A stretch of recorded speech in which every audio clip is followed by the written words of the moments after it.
శ్రీకాకుళం జిల్లా కోటబొమ్మాళి మండలం నిమ్మాడ పంచాయతీ మరియు నర్సన్నపేట మండలం తామరపల్లి పంచాయతీ నందు స్వర్ణాంధ్ర స్వచ్ఛాంధ్ర కార్యక్రమంపై వర్షపు నీటి నిల్వ చేసే విధానం, పైన చెరువులు శుభ్రపరిచే విధానం, పైన సోక్ పిచ్ డ్రైనేజీ వాడక విధానం పైన, వృధా నీరు పునర్వినియోగం పైన, భవిష్యత్తు తరాల్లో నీటిని పొదుపుగా వాడే విధానం పైన, పరిశుభ్రమైన నీరు ఆరోగ్యానికి మేలు కలిగే విధానం పైన, ప్రతి ఒక్కరూ నీటిని వృధా చేయకుండా వృధా నీటిని మొక్కలు పెంచే విధానం పైన మొదలగు విషయాలపై ప్రజలకు అవగాహన కల్పించారు. ఈ కార్యక్రమంలో పంచాయతీ కార్యదర్శి Jyothi P Lakshmanarao, field assistant Ashri Naidu, ఉపాధ్యాయులు, విద్యార్థులు, గ్రామస్తులు, SBM MRC P Yellanna, CH Srinivasarao, district coordinator K Ammajirao, RWS AEE Rakesh మరియు చంద్రశేఖర్ ఉపాధి సిబ్బందితో ప్రధాన ఉపాధ్యాయులు, విద్యార్థులతో ర్యాలీ అవగాహన కార్యక్రమంలో పాల్గొన్నారు.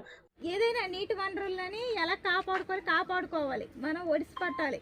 అదే మీరు చేస్తున్నారు కదా, చెరువులు ఇవన్నీ క్లీనింగ్, వర్షాకాలం వస్తే మనం ఇది చేయడం వల్ల చెరువులు నిండిపోయి, దాని గురించి అనమాట ఈ నెల తాగునీటిని అనేది ఎలా కాపాడుకోవాలి, అసలే నీటి వనరులు తగ్గిపోతున్నాయి అని దాని మీద ఈరోజు విషయం.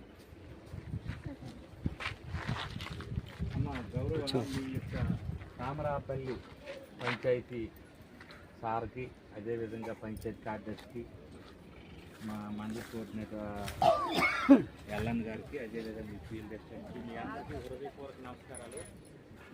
ముఖ్యంగా ప్రభుత్వం వారు కార్యక్రమాలు ఎన్నో జరుగుతూనే ఉంటాయి, కానీ ప్రజల నుండి ఆదరణ, అవగాహన లేక కొన్ని కార్యక్రమాలు అనేటటువంటి ప్రజలను ఉద్దేశించి చేసినటువంటి పనులు ప్రజల్లో అవగాహన రావాలి. అటువంటి అవగాహన కార్యక్రమం మీరు కల్పించాలని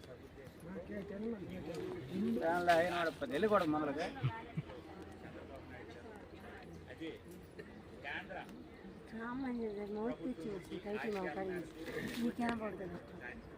స్వచ్ఛాంధ్ర స్వర్ణాంధ్ర కార్యక్రమం ఉద్దేశించి ముఖ్యంగా నీటి సంరక్షణ, మరి నీటిని ఏ విధంగా పొదుపు చేయాలి, నీటిని భవిష్యత్ తరాల్లో ఏ విధంగా వాడుకోవాలనే ఉద్దేశంతో ప్రభుత్వం వారు ఏర్పాటు చేసిన ప్రతిష్టాత్మకమైన కార్యక్రమం.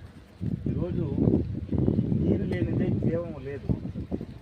ఎక్కడైతే నీరు ఉంటుందో అక్కడ నాగరికత అనేటటువంటిది వెలుసులుతుంది. నీరుని దగ్గర సస్యశ్యామలుగా చెట్లు ఉండడం కానీ, మనుషులు ఉండడం కానీ, జీవులు ఉండడం కానీ, ఏదైనా ఉండాలంటే తప్పనిసరిగా నీరు అనేటటువంటిది ఆ గ్రామానికి సమృద్ధిగా ఉంటే భవిష్యత్తులో మనం ఏదైనా చేయగలం. అయితే భవిష్యత్ తరాల్లో ఈరోజు మనం చూసేటప్పటికి ఒక 25-30 సంవత్సరాల క్రితంలో ఉన్నట్టు భూగర్భ జలాల్లో ఉన్నటువంటి నీరు ఇప్పుడు లేదు. ఇంతకుముందు ఎక్కడైనా మనం చూసేటప్పుడు ఏ ఊర్లో కానీ, ఏ భూమి కింద కానీ తీసేటప్పుడు 10 మీటర్లు, 10 లేకపోతే 5 మీటర్ల లోతులో, 5 అడుగుల లోతులో నీరు ఉండేది. కానీ ఇప్పుడు అటువంటివి లేవు. కనీసం 200 అడుగులు, 300 అడుగులు వెళ్ళినంత వరకు కూడా జలం అనేటటువంటి భూమిలో లేదు. అయితే లేకపోవడానికి కారణం ఏంటి? మనం చేసేటటువంటి